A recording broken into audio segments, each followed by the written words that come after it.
And I think we're just going to jump right into it. So we are continuing today our study on Proverbs. We are going to be finishing chapter 4 this afternoon. Some really, really interesting things here, I think. Nothing that you're going to find life-shattering or in any way things that are going to not be intuitive, but I think yet things that we're all good to be reminded of in our time together. So I'm going to actually throw this up on the screen. Let's begin this together. Proverbs 4, we're starting at verse 20. My child, be attentive to my words. Incline your ear to my sayings. Do not let them escape from your sight. Keep them within your heart. I think we're going to just quick pause right here. I want to point out here the sense words that are being brought into the text. Be attentive to my words, incline your ear.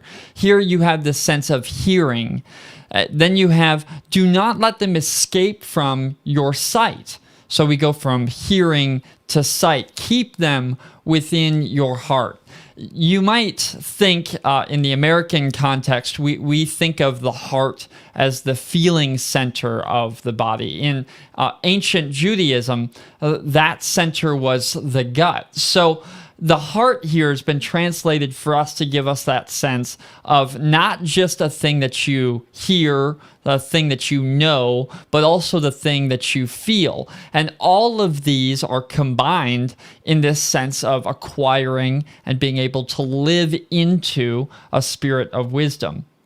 And it would be easy to just brush on past this and say, yes, of course, that's a great thing. I think what we might miss, however, if we do that, is we might miss how easy it is to not listen, how hard it can be to pay attention, to see, and even more than that, to let these words transform our lives in such a way that they change how we feel. If you've ever had a conversation with a child or maybe an adolescent, you know you get to a point where you feel like you've said everything that you have to say, and yet it's clear that even with all the words that you've spoken, you weren't heard. And we try to tell one another, we try to remind our students, sometimes it's even reminding a loved one, that hearing isn't the only thing that needs done. We also need to listen. And I think that's true here. It's not just as we seek to know and to acquire wisdom. It's actually that as people, we need to take time to intentionally seek it, to slow down enough that we might actually be able to hear it, that we might actually be able to see it. And, maybe that might just simply be a practice of slowing down. I don't know about you, sometimes I find myself, especially late at night, it's easy to pull out your phone, to start flipping through Facebook or whatever social media you might go to, and it's easy to sort of just get in that rhythm of flying by things, and you pass by some really interesting and generative and thoughtful things, and you also pass by some things which, if you were honest, if you could slow down and listen or see, you might recognize that it wasn't worth paying attention to. And all of these things are thrown together in that context in a way I think that we would all do well to be mindful of. Well, we keep on here looking at verse 22. For they are life to those who find them, and healing to all their flesh. Keep your heart with all vigilance, for from it flow the springs of life. Put away from you crooked speech, and put devious talk far from you. Let your eyes look directly forward, and your gaze be set before you. We're going to pause here quick, and it's interesting that one of the core goals is to keep our heart with all diligence, for from it flows the springs of life. I think a simple way to approach that is the things that we practice doing in our lives will tend to be the things that we do under pressure. If you let a garden go for an entire year and you don't tend it, you would be foolish to be surprised when there's a whole ton of weeds. And then the next year, if you don't tend it again, those weeds are not only going to return, but they're going to multiply. And that process of multiplication will happen year over year, month over month. And in the midst of that, you're going to find that exponentially, your weed problem is going to increase. And so the same with those places of our heart that we leave untended. When we practice or give into a sort of personal temptation or sinfulness, that, when unchecked and unrecognized, will merely grow. It'll fester and it will exponentially grow into the future. So this idea of keeping your heart with vigilance is at its core being willing to self-reflect, be willing to recognize, yeah, this is an area where I might be tempted to go in the wrong direction. And when you can identify that, then that gives you an opportunity to continue to foster this idea of the spring of life. And I think it's important to pause there, because sometimes when we turn to the Proverbs, we see these dichotomies between the wise person and the foolish person, and we might be led to believe that it's all sort of prohibitions from bad things. And we might miss, if we come to the Proverbs that way, these beautiful passages that remind us that the fruit of keeping your heart is that from it will flow springs of life. And that's a beautiful image. Just pause for a moment to reflect on that. Maybe it's a scene you've seen in your own life. Maybe it's a film, but that beautiful image of water, still water, a spring, clean, that the sound of that water gurgling. It's a beautiful image that from within us might flow peace. That within us might flow the source of life, the nourishment of our bodies, that from within us good can come. Wisdom isn't just about refraining from that which isn't good for us. It's an invitation at its core to life which is the very best. It's God's intention for the world. And so therefore, if we participate in that, if we can keep our hearts with vigilance, then out from us naturally, effortlessly will flow these springs of abundance. That's a gift not only for us, but a gift that gets shared with the world. We continue on then with that idea of the crooked speech. Of course, it's easy to recognize how that's a good thing, how watching what we say is an unbelievably important part of living a life with wisdom. But friends, the idea of identifying crooked speech, I think, is one of those things far easier said than done. The reality is, most of us have found ourselves at some point in our life where we've said a thing and we've realized that word or that idea is hooking far off into the distance, and we realize, oh my goodness, I can't believe I said that. Where did that come from?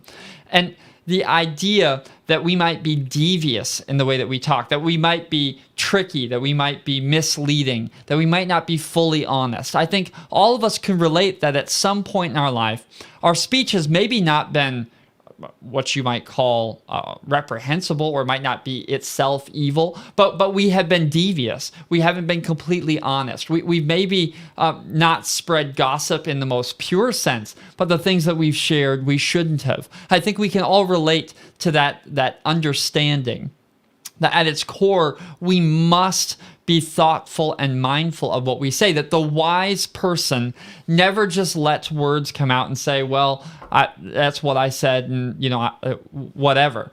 We need to be thoughtful and reflective, and we need to let that be something that informs us as we move forward. And I think we might ask the question, how do we do that? And I think the psalm keeps answering that. We pick up again here at verse 26. Keep straight the path of your feet, and all your ways will be sure. Do not swerve to the right or to the left. Turn your foot away from evil. I think as we sort of turn here towards the latter half of this proverb, we begin to see a kind of call to consistency that, if we're honest, most of us struggle to find at some point in our life. Keep your feet on the straight path. That will make sure your way is sure. Don't swerve to the right, to the left. This idea of being consistent in life is one that anyone who's practiced this kind of personal reflectiveness will know is unbelievably difficult to maintain. And I think this entire proverb really builds up to this point, because the way that you keep your feet on the straight path is through a practice of lifelong discipline and diligence. These things that have come before, being attentive to the words of God, being able to hear, see, and feel. This idea that we might keep our heart, that we might let it transform us from the inside out. The idea that we would watch what we say, that we keep our eyes straight ahead and not looking to either side. I think all of these are the ways by which we practice the things that need done for us to walk ahead with assurance. And the honest truth is that I think for many of us, we sometimes fall into the trap, the temptation to believe that there's a simple answer to the challenge that we're facing at this moment. The idea that you might go to the bookstore and you might find the exact right book that will solve this particular problem, or maybe even easier in today's world to go and make that search on Google or to find an article on social media, whatever it might be.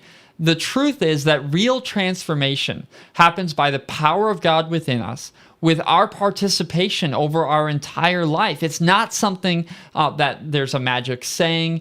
There's so often in life not that silver bullet that's going to change everything in an instant. Instead, it's this gradual process of staying on the path that is straight. And we recognize that the goal of being human is not to be perfect. It's not as if we will never stray or that our eyes will never be pulled away.